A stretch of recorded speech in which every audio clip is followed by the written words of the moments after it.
Slogan তো দেই, আমার জীবন আমি কাটাবো, যেমন খুশি তেমন কাটাবো, ঠিক না? আচ্ছা, আপনার জীবনের কোন মুহূর্তের উপর আপনার কন্ট্রোল আছে আমাকে বুঝান, নিয়ন্ত্রণ আছে আমাকে বুঝান। আছে? যদি থাকতো তাহলে পদ্মা ব্রিজ যেদিন উদ্বোধন হলো পরের দিন এত আশা নিয়ে যে পদ্মা ব্রিজ বাইকের ভিতরে ভিডিও করতেছিল, কমসে কম তো এতটুকু আশা পূর্ণ করতো যে আমি ক্রস করি, পদ্মা ব্রিজটাকে পার করি, ওই পারে যায় নাইলে মারা যাবো, কমসে কম ওইটা পার করি আর আমার ভিডিওটা আমি একটু ছেড়া দিই ফেসবুকে, তারপরে আমি মারা যাই, এতটুকু তো করতে পারতো। তাহলে জীবন যে আমার বলে চিৎকার দিই, স্লোগান দেই, নিজেকে বিভিন্ন পরিচয় দিয়ে যে স্লোগান দেই আমার জীবন, যদি আপনার জীবনই হইতো তাহলে আপনি এখন কেন লিখতে বাধ্য হলেন? কেন বাধ্য হলেন লিখতে যে আমার শুধু মৌতটাই বাকি আছে, আমি কার কি ক্ষতি করছিলাম? আপনি কেন লিখতেছেন? বুঝা গেল জীবন আমার হইলো, এটার মালিক আমি, কন্ট্রোল আমার হাতে না। তদ্রূপ আমরা স্লোগান দিতে পারি, দেহটা আমার, আমার দেহ আমি দিব, পরেরটা আপনারা মিলায় নিয়ে, স্লোগান তো আপনারা জানেনই, ঠিক না? যদি দেহটা আমার হতো তাহলে কোন অঙ্গের উপরে আমার কন্ট্রোল আছে বলে? হ্যাঁ, তাহলে আপনার আমার চেহারায় বুড়ি বয়সের ছাপ কেন আসলো? দাঁতগুলা কেন নড়ে? অঙ্গগুলা কেন দুর্বল হলো? দাড়িগুলা কেন পাকলো? বোঝা গেল আমার বলে যেটা দাবি করি আমার দেহ, এটা শুধু একটা বুলি মাত্র, বুলি। বুলি বুঝেন? এটা শুধুমাত্র একটা টক, একটা শব্দ, একটা বুলি, আর কিচ্ছু না। বাস্তবতার ভিতরে কিচ্ছু নাই। আপনি আমাকে প্রমাণ দিতে পারবেন না। কুরআন হাদিস লাখেন, লজিকলি প্রমাণ দেন যেটা আমার। আর একটু আগে আমি বলছি আল্লাহ ইচ্ছা স্বাধীনতা দিয়েছেন, সেই জন্য কিছু জিনিস করতে পারি। যদি না দিতেন তাহলে অক্সিজেন আল্লাহ, ডেলি সুস্থ রাখার জন্য 36 বার কিডনি ডায়ালিসিস করবে আল্লাহ, শস্য উৎপাদন করবে আল্লাহ, ঋতু অনুযায়ী শস্য দিবে, আপনার ফুল ফল আল্লাহ দিবে আপনাকে। হ্যাঁ, খাইলেন কি আর কি হইয়া বাহির হইলো, এটা করবে আল্লাহ। সমস্ত ফল ফুল শাক সবজির থেকে শরীরের প্রয়োজনীয় জিনিস বাইর করা কোন মেশিন দিয়ে আলাদা করে দেখা দেন তো আমাকে, দেখি কি মেশিন আছে দুনিয়াতে? আলাদা করবে আল্লাহ। আর ডেলি 5 বার ডাকবে আল্লাহ, মাসে ডাকবে 300 বার, 150 বার ডাকবে ডেলি, আর বৎসরে ডাকবে কতবার? 1800 বার। আর আপনি চলবেন বাপ দেখায়, ঠিক না? বুঝেন নাই মনে হয়? যারা নামাজ পড়ে, এরা নামাজ পড়েও আবার বাপ দেখায়। নামাজ পড়ো কি বাপ দেখায় না? কিছু বলতে গেলেও কয় কি জ্ঞান দিতে হইব না, আমরা বুঝি। কি কয়? কি কয়? জ্ঞান দিতে হবে না, আমরা জানি। আমরা কি কিছু পড়ালেখা করি নাই? রাগ হয়ে যাবেন, একটা জিনিস জিজ্ঞেস করব, এই মজমা একজনও আছে কিনা আমার জানা নাই। আমরা সাধারণ মানুষ যারা নামাজ, যারা 5 ওয়াক্ত পড়ি, আজ পর্যন্ত সূরা ফাতিহাকে কোনোদিন কোনো আলেমের কাছে যে সত্যায়িত করছেন যে আমার ফাতিহা সহি পড়ি কিনা ভুল পড়ি? এই পর্যন্ত ডাক্তারের কাছে তো বহুতবার যে পেশাব পায়খানা এমন কিছু নাই যে টেস্ট না করাইছেন। লাগবে না, তারপরে ডাক্তারকে বলেন লিখা দেন না, আপনার অসুবিধা কি, লিখা দেন, কমিশন তো আপনি পাইবেনই। আমার মনে খুঁতখুতটা খুন হয়ে যান। ডাক্তার দেখা বলতেছে লাগবে না কিছু করার, এটা খাইলেই চলবে। আপনার অসুবিধা কি, টাকা আমি খরচ করবো, আপনি লেখা দেন, কমিশন তো আপনি পাবেনই। আমার খুঁতখুতি মনে দূর হোক, এটা তো করাইতে পারেন না? পারি না, না করাই না। আজ পর্যন্ত কে যে সূরা ফাতিহা তাসদিক করাইছেন, সত্যায়িত করাইছেন? নূরবাগ মসজিদ তো হলো মাদ্রাসার পেটের ভিতরে, 300-350 ছেলে আছে এখানে, 40 জন স্টাফ আছে। আজ পর্যন্ত তো কারো কাছে যে বলি না আমার সূরা ফাতিহা শুই না, একটা ছোট কাগজে সিগনেচার করে দেন যে সহি। এটা জেবের ভিতরে রেখা দিব, যেদিন মারা যাবো ওদিন বলবো এটা কাফনের ভিতরে দিয়া দিস। যদি আল্লাহ জিজ্ঞাসা করে সূরা ফাতিহা ভুল পড়ছিস, তাহলে বাইর করে যেন দেখাইতে পারি এই যে হুজুরে সহি বলছে, আমি এরকমই পড়ে আসছি, ধরলে ওনাকে ধরেন, আমাকে ধরার কোনো সুযোগ নেই, আমি সিগনেচার সহ নিয়ে আসছি, এই যে দেখেন করছি। ওই মুহাদ্দিসের মতো তো এক মুহাদ্দিস মারা গেছে, সাথীরা স্বপ্নে দেখছে, কয় কি অবস্থা, তোমার ব্যবহার কি হলো? সাদা দাড়ি দেখায় পার হয়ে গেছে। সাথীরা জিজ্ঞাসা করছে সাদা দাড়ি? যখন আল্লাহর কাছে করছি তো আল্লাহ রাগ হয়ে জিজ্ঞাসা করছে, ওই বুড়া খাটাস কি নিয়ে আইছস? আমিও জোরে সুরে বলছি সাদা দাড়ি নিয়ে আসছি, আর কিচ্ছু আনি না। আল্লাহ আরো চেতা গেছে, দাড়ি 80 বছর বয়স দিলাম শুধু দাড়ি। আমি জোর দিয়া বলছি, কেন আপনি বলেন নাই জিবরিল আলাইহিস সালামকে? জিবরিল আলাইহিস সালাম বলে নাই আমাদের নবীজিকে? আমাদের নবীজি বলে নাই সাহাবায়ে কেরামকে? সাহাবারা বলে নাই তাদের ছাত্রকে? তাদের ছাত্ররা বলে নাই আমাদেরকে? আপনারা কি সাদা দাড়ি দেখে লজ্জা পান? এখন তো দেখতেছি চোখ বড় বড় করতেছেন। কেন হাদিসে আছে, ইন্নাল্লাহা লা ইস্তাহি লি শাইবাতিন শাইয়াবা ফিল ইসলাম। যেই ব্যক্তি ইসলামের ভিতরে দাড়ি পাকায় ফেলছে, আল্লাহ তো সাদা দাড়ি দেখে লজ্জা পান। আল্লাহ বলতেছে সবাই সত্য বলছে, হাসি দিয়া বলতেছে সবাই সত্য বলছে, আমিও সত্য বলছি, যা মাফ করে দিলাম। পায়ের দিকে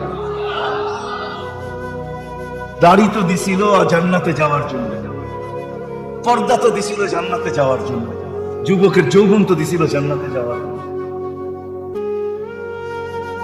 কিন্তু কয়জন আসেন যদি দুনিয়াতে সুখ পাইতে চাই, নাইলে আর্টিফিশিয়াল সুখই ভাবতে ভাবতে যাব, সুখ কোনোদিন পাবো না। সত্য এটাই, পুণ্যে আনে সুখ, এটাই চিরাচরিত বাংলা প্রবাদ। পরিশ্রমে ধন আনে, পুণ্যে আনে সুখ, এটাই সত্য। পুণ্য বলতে এটাই বোঝায় আল্লাহ আল্লাহ রসুলের বিদ্যা। আর যখন বিবেক বুদ্ধি আল্লাহ আল্লাহ রসুলের বিবেক বিদ্যার অধীন হবে, তখনই ওই ব্যক্তি সুখী হবে, জীবন সুখের হবে, সন্তান নিয়ে সুখী, সব নিয়ে সুখী। তখন আর প্রয়োজন হবে না, তখন আর জানি না বুঝবেন কিনা, একটা কথা মনে উঠলো, এই জন্যই লম্বা করে ফেলতেছি। মদিনা মুনাওয়ারার যে ক্লিনিক খোলা হয়েছে, ক্লিনিক ইরানের সবচেয়ে বড় ডাক্তার, সেরকম ক্লিনিক, কিন্তু দিন যায় রোগী একজনও আসে না। বলছে আজকে আসে না, কালকে আসবে বলে সপ্তাহ পার, সপ্তাহ পরে বলছে এই সপ্তাহ না আগামী সপ্তাহ, মাস পার, এরকম করে কয়েক মাস অতিক্রম হয়ে গেছে, রোগী একটাও আসে না। তো জিজ্ঞাসা করছে রোগী নাই কেন?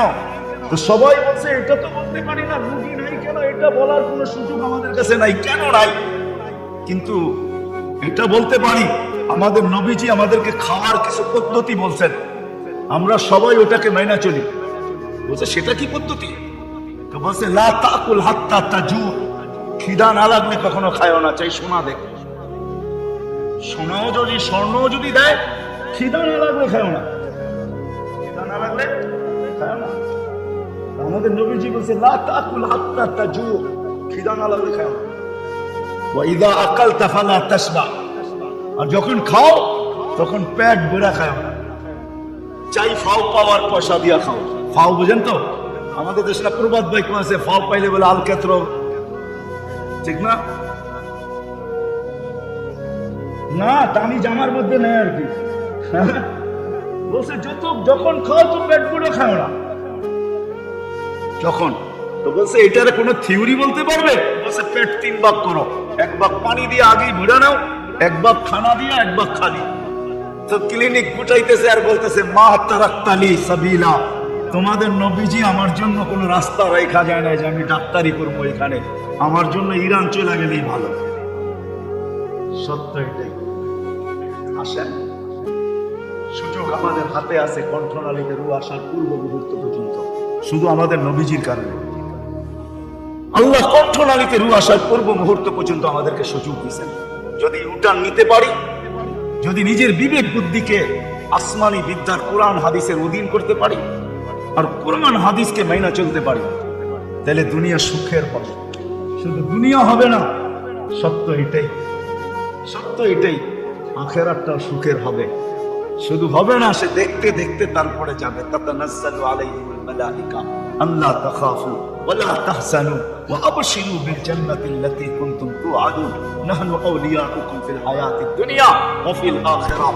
সামনে পিছে চতুর্দিকে ফেরেশতার বেষ্টনীর মাধ্যমে তাকে গন্তব্যে পৌঁছাবে, তারপরে সালাম দিবে, তারপরে আসেন। যতক্ষণ পর্যন্ত এটা না মানবো, আমাদের কোনো সম্পর্কগুলো মধুর হবে না। এখন আমাদের সম্পর্কগুলো মধুর না, আমাদের সম্পর্কগুলো শুধু তিতা না, বিষে ভরা। বিষে, জীবনটাও বিষে ভরা, সম্পর্কগুলো বিষে ভরা, সমাজটাও বিষে ভরা। সত্য এটাই, মানে। আর শেষ কথা হলো মেরে দোস্ত, শেষ কথা এটাই, আল্লাহকে নারাজ না,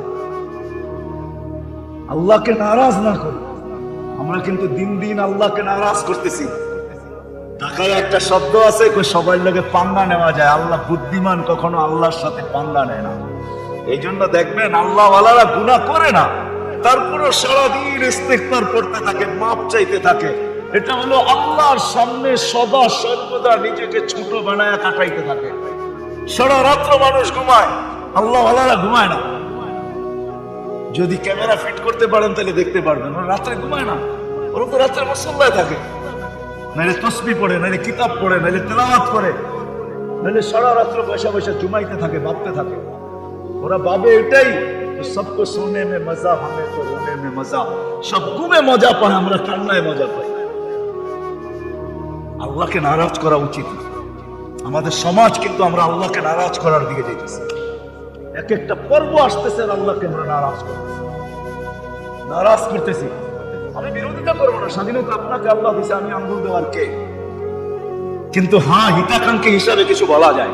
এই জন্য বলতেছি, ফুটবলের মাসে পুরো মাস আমরা আল্লাহকে নারাজ করছি, কিচ্ছু বলেন না। 31st নাইট আমরা আল্লাহকে নারাজ করছি, কিচ্ছু বলেন না। আবার আসতেছে 14 তারিখ, নারাজ করার পালা না? কি সত্য তো?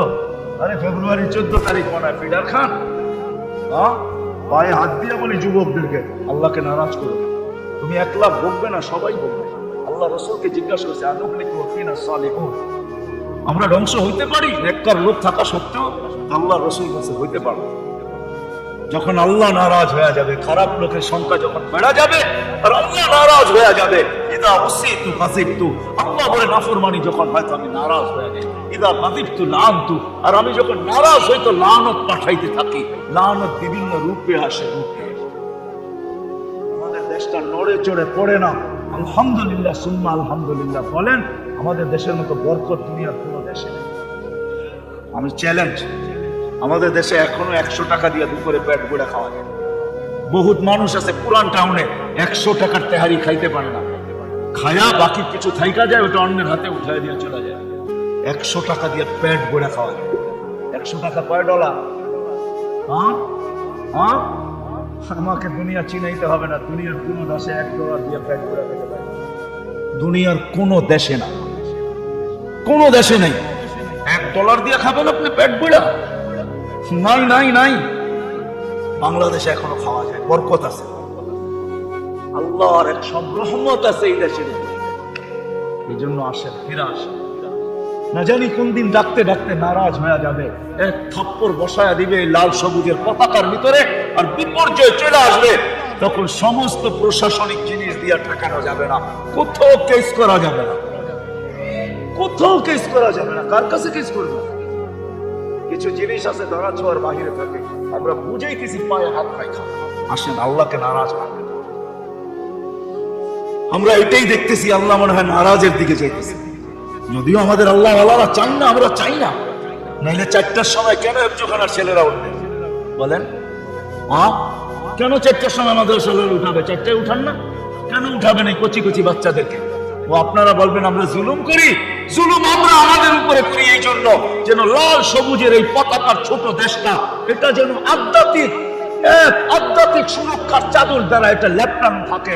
আসক না 9 নম্বর ভূমিকম্প, দেওয়ালে বাড়ি খায়া বল যেরকম ডাইনে বামে চলে যায়, বিপর্যয় ডাইনে বামে যাবে। আমাদের দেশে বিপর্যয় ঘটবে না ইনশাআল্লাহ। এই জন্য আমরা 4টার সময় উঠাই। 30,000-এর উপরে হেফজোখানা। রাত হয়ে যাবেন, ঘুমান তো দেরিতে। শেষ খবরটা না দেখা পর্যন্ত তো ঘুম আসে না, ঠিক না? 12টার খবরটা নাই দেখা তো ঘুম আসে না। উঠি দেরিতে, রাত্র 4টার আকাশ কখন দেখবেন আপনি? উঠা দেখেন রাত্রে 4টার সময় বাংলাদেশের আকাশের কালার কি থাকে, কিরকম থাকে। একদিন উঠা দেখলে অনুভব করতে পারবেন, যদি আপনার কাছে লেন্স লাগানো থাকে। একটা লেন্সও লাগবে, এই সাধারণ চোখ দিয়ে দেখা যাবে না, একটা বিদেশি লেন্স লাগবে। ওটা যদি লাগাইতে পারেন তাহলে দেখতে পারবেন। আমি দেখা বলতেছি না, দেখা বলতেছি। 30,000-এর উপরে হেফজোখানা বাংলাদেশে। করোনার সময় কোন দুনিয়া চিৎকার দেয় নাই যে বাংলাদেশের মতো বিপর্যয় কোথাও হবে না? আমাদের দেশের মানুষগুলো তো চিৎকার দিচ্ছে, ঠিক না? দাফন করে মুখ পাওয়া যাবে না। আমাদের দেশে বিপর্যয় ঘটছে না ঘটে নাই? ঘটছে বিপর্যয় না ঘটে নাই। সারা দুনিয়া এখন লেগে গেছে এটা চেক করার জন্য, রিচার্জ করার জন্য যে এই দেশটা করোনায় 2020-এ করোনাকে প্রতিরোধ করলো কোন টিকা দিয়া? কোন লুকায়িত টিকা আছে, নাহলে ওরা প্রতিরোধ করলো তো করলো কি করে? এই দেশের মানুষ তো একজনও মাস্ক পরে নাই, অধিকাংশ পরে নাই। গ্রামে তো পরেই নাই, কয়জনই মাস্ক পরছে, ঠিক না? প্রথম কয়েকদিন পড়ছে মনে হয়, তারপরে টেলিভিশনে যখন এই বড় বড় দেখা শুরু করছে তখন পড়া ছেড়া দিছে। ভাবছে নাকের ছিদ্র তো এত বড় না, এটা যাইবো তো যাইবো কোন দিক দিয়া? কেউ জিজ্ঞাসা করছে মুখ দিয়া গেলে? মুখ দিয়া গেলে? মুখ দিয়া গেলে যদি মুখ দিয়া যায় তবে সারাদিন পান চাপাই যাইব কোন দিক দিয়া? কথা শেষ জায়গায় চলে আসছে, আমি বুঝি এগুলা, আমাদের চোখ পিছনেও আছে, সামনে সবাই শেষ জায়গায় চলে আসছি। আসেন আল্লাহকে নারাজ না। 12টা বেজে গেছে, এটা আমি ঘড়ি দেখতেছি 12টা। এটা আমারও স্বভাব না দীর্ঘ রাত পর্যন্ত চিল্লানো। বিদায় ফিরে আসি, ফিরে আসি, আল্লাহকে নারাজ না।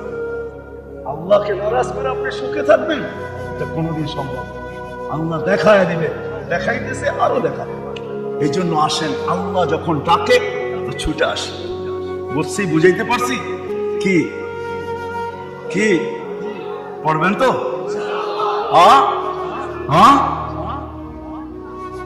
নিজের বিবেক বুদ্ধি আর বিদ্যার পূজারী হয়েন না। নিজের বিবেক বুদ্ধি বিদ্যাকে আল্লাহ আল্লাহ রসুলের বিদ্যার অধীন করেন, নাইলে পাপ নিয়ে আপনি বাঁচতে পারবেন না। আল্লাহর কাছে কোনো পাপের পরিচয় চলে না। হ্যাঁ, মহল্লায় চলতে পারে, আপনাকে দেখলে আমি পেশাবো করতে পারি, এটা আমি মানি। আপনি বাপ নিবেন, আমি বাড়িওয়ালা, আপনি ভাড়াটিয়া।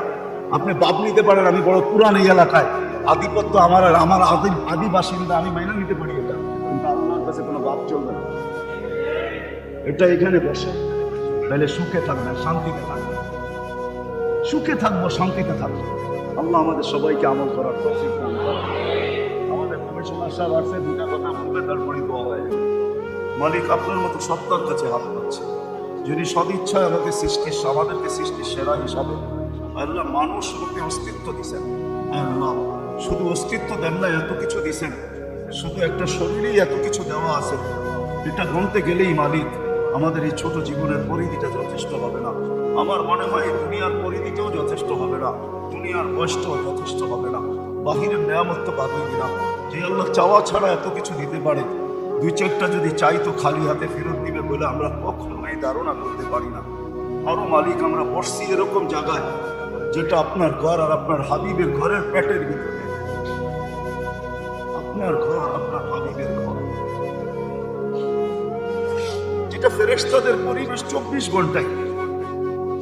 এটা বলবো যে আজকের মজমা হিসাবে ফেরেশতা বেষ্টিত না, এই পরিবেশটা তো 24 ঘন্টায় ফেরেশতা দ্বারা বেষ্টিত থাকে। ওইখানেই আমরা বসছি। কাদেরকে নিয়ে বসছি এটাও আপনি জানেন মালিক। প্রত্যেকের ব্যক্তিগত পরিচয় জানেন, নাম জানেন, বাবার নাম জানেন, দুনিয়ার পেশা জানেন, সবকিছু জানেন। শুধু আমরা হাত উঠে বসে আছি এমন না মনে হয়। দূর দূর পর্যন্ত যত দূর আওয়াজ চাইতেছে ওইখানে কেউ না কেউ উঠায় বসে আছে। হয়তো অন্তরালে মাবুনরা উঠায় বসে আছে, যাদের খাওয়া হালাল, পড়া হালাল, বাসস্থান হালাল। এখানে ওই ব্যক্তিরাও আছে মালিক যারা আপনার বিলকুল খাস মালিক, যারা খাস, আপনার বিলকুল খাস। আর ওই মুহূর্তে হাত তুলছে যে মুহূর্তে বুখারি খতম, খাতমে কোরআন হল। আল্লাহ আল্লাহ, অনুষ্ঠানটাও কিরকম? খতমে কোরআন, খতমে বুখারির অনুষ্ঠান। সময়টা এরকম যে আপনি প্রথম আকাশে, 12টার উপরে বাঁচতে চলছে, আপনি প্রথম আকাশে স্বয়ং আহ্বান করতেছেন, কে চাও, কি চাও? মালিক আমরাই তো হাত উঠে বসে আছি কিছু চাওয়ার জন্য। বেশি তো চাবো না মালিক, এতটুকু তো অবশ্যই চাবো। পিছনের জীবনটা যেন আজকের থেকে আর না থাকে, মুছা জীবন, পিছনের জীবনটা শেষ হয়ে যায়। পিছনের জীবনটা যেন গুনার থেকে পাক হয়ে যায়, পবিত্র হয়ে যায়। ওই হাদিস আজকে সত্যায়িত হয়, ইরজিউ মাগফুরান লাক, যাও তোমাদের গুনাহ মাফ, বুদ্দিলাস সাইয়্যাতিকুম হাসানাত, গুনার জায়গাগুলো নেকি দ্বারা পরিপূর্ণ হয়ে যায়। আল্লাহ আমাদের হাত যদিও আপনি পাক কবুল না করবেন, হতে পারে জীবনটা তো গুনাই গুনাহ, কিন্তু কিছু সাদা দাঁড়িয়েলা তো আমার সামনে আছে। কিছু যুবক তো এমন আছে যারা লজ্জাপতির মতো নিজেকে লুটে এনেছে আপনার ভয়ে। আল্লাহ ওই তোলাবা গুলা তো আছে যাদের সিনার ভিতরে আপনি আপনার কালামকে সুরক্ষিত করছেন। ওই ছেলেগুলা তো আছে যাদের পায়ের নিচে এখনো ফেরেশতা পড় বিছায়, যাদেরকে আজকে সম্মাননার পাগড়ি পড়ানো, যারা বুখার কালা কালা রসুলের শেষ প্রান্তে চলে গেছে, তারপরও যদি আমরা খালি হাতে চলে যাই তো মালিক এই দুঃখ রাখার কোনো জায়গা থাকবে না, এই দুঃখ রাখার কোনো জায়গা থাকবে না। আর আপনারই বা লাভ কি হবে? শয়তান জিতবে, হাসবে, আপনার বন্ধু নারাজ, আপনার বন্ধু লজ্জিত হবে। আর মাফ করে দিলে আপনার কি ক্ষতি হবে? কিচ্ছুই ক্ষতি হবে না। মালিক আপনি তো সামাদ, আপনি তো লাভ লসের ঊর্ধ্বে। আল্লাহকে আমাদের পিছনের গুনাহকে মাফ করা দেন, পিছনের গুনাহকে মাফ করা দেন, সাথে সাথে এটাও যোগ করে দেন মালিক যতদিন বেঁচে থাকবো আর কোনোদিন যেন আমলনামায় গুনার দাগ না আসে, আর কোনোদিন আপনাকে যেন নারাজ না করি, আর কোনোদিন যেন আপনাকে নারাজ না করি, আর কোনোদিন যেন আপনাকে নারাজ না করি। বরং মালিক যেদিন ডাক আসবে আপনিও খুশি হয়ে ডাকবেন, আমরাও খুশি হয়ে সাড়া দিব। এমনই যেন ঘটে মালিক, এমনই যেন ঘটে। আল্লাহ মাদ্রাসাকে কবুল করেন, মসজিদকে কবুল করেন, ছাত্রদেরকে কবুল করেন, উস্তাদদেরকে কবুল করেন, কমিটিদের কবুল করেন, এলাকাবাসীকে কবুল করেন। আল্লাহ আজকের এই মাহফিলের উসিলায় শুধু ঢাকা না, শুধু ঢাকা না, পুরা দুনিয়ার মুসলমানকে কবুল করেন, শুধু ইনসান না জিন্নাতকেও কবুল করেন। আল্লাহ শুধু উপরের মানুষ না, যারা নিচে চলে গেছে তাদেরকেও কবুল করেন। যারা বরাবর ঈমান নিয়ে থাকলে মাফ করে দেন, কবরকে জান্নাতের বাগান বানায় ফেরদাউসুল আলার মাকাম নসিব করেন। আল্লাহ মাদ্রাসার জরুরতকে খাজানায়ে গায়ব থেকে পুরা করে দেন। সমস্ত মাদারিসগুলোকে হেফাজত করেন, মাকাতিবগুলোকে হেফাজত করেন, হেফজখানাগুলোকে হেফাজত করেন, মাসাজিদগুলোকে হেফাজত করেন, মারাকিজগুলোকে হেফাজত করেন, হক্কানি পীরের খানকাগুলোকে হেফাজত করেন। আল্লাহ ইসলাম আর দ্বীনকে আপনি হেফাজত করেন, ইসলাম আর দ্বীনকে আপনি হেফাজত করেন, দিনদার আর উলামাদেরকে আপনি হেফাজত করেন। আল্লাহ আমরা কোন সময় এসব করছি? আমরা কোনো সোনালী সময়ই দেখি না। না রসুল দেখলাম, না সাহাবা দেখলাম, না তাবেঈ দেখলাম, না তাবেঈ দেখলাম, না ইমাম মুজতাহিদিন দেখলাম, না বড় বড় আল্লাহওয়ালাদেরকে দেখলাম। আমরা তো আমাদের মতো মানুষগুলাকে দেখতেছি। মানুষ আল্লাহ, আমরা কোনো সোনালী টুকুই দেখি নাই, কোনো সোনালী ব্যক্তিত্ব দেখি নাই। হায় আল্লাহ, আপনি আমাদের উপরে রহম করেন, করম করেন, কিছু একটা এমন করেন যে আমরা বলতে পারি আমরাও কিছু দেখছি।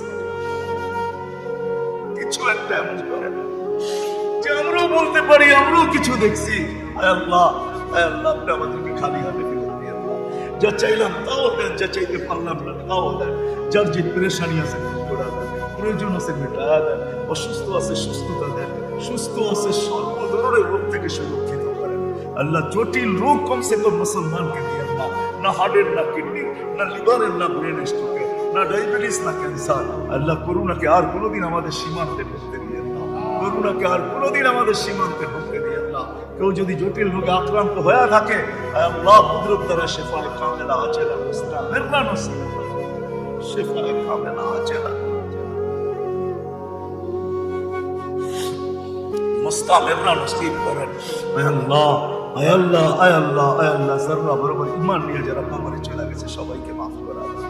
আমাদের আত্মীয় স্বজন যারা মাটির নিচে চলে গেছে সবাইকে মাফ করা দেন। বিশেষ করে আমাদের মা বাবাকে মাফ করা দেন, জীবিত থাকলেও মাফ করা দেন। আল্লাহ দুনিয়ার থেকে চলে যায় থাকে মাফ করা দেন। রব্বির হামহুমা কামা রাব্বায়ানি সাগীরা।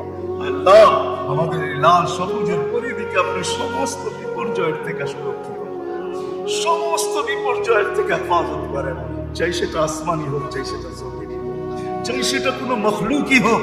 আল্লাহ সর্ব ধরনের বিপর্যয়ের থেকে আমাদের দেশকে সুরক্ষিত করেন, হেফাজত করেন, হেফাজত করেন। যেই বরকত আজকে দেখতেছি এটা আল্লাহ যতদিন এই জমিন থাকবে, আল্লাহ এই বরকতকে আপনি টিকায় রাখেন, এই বরকতকে আপনি টিকায় রাখেন, এই বরকতকে আপনি টিকায় রাখেন, এই বরকতকে আপনি টিকায় রাখেন। আল্লাহ এই জমিনের সাথে আপনার কোনো ভালোবাসা, আপনি কোনোদিন আমাদের উপরে নারাজ হবেন না, নারাজ হবেন না। আমরা তওবা করতেছি আল্লাহ, আর কোনোদিন ডাক দিলে পিছে যাব না, ডাক দিলে মসজিদের দিকে ছুটবো, আর কোনোদিন আপনাকে নারাজ করব না। আয় আল্লাহ, আপনি আমাদের দেশের সাথে, আয় আল্লাহ আমাদের দেশকে কোনো বিপর্যয়ের শিকার হতে দিবেন না। আল্লাহ যা চাইলাম তাও দেন, যা চাইতে পারলাম না তাও দেন। ওয়া সাল্লাল্লাহু তাআলা আলা খায়রি খালকি মুহাম্মাদিন ওয়া আলিহি ওয়া সাহবিহি আজমাইন বিরহমাতিকা ইয়া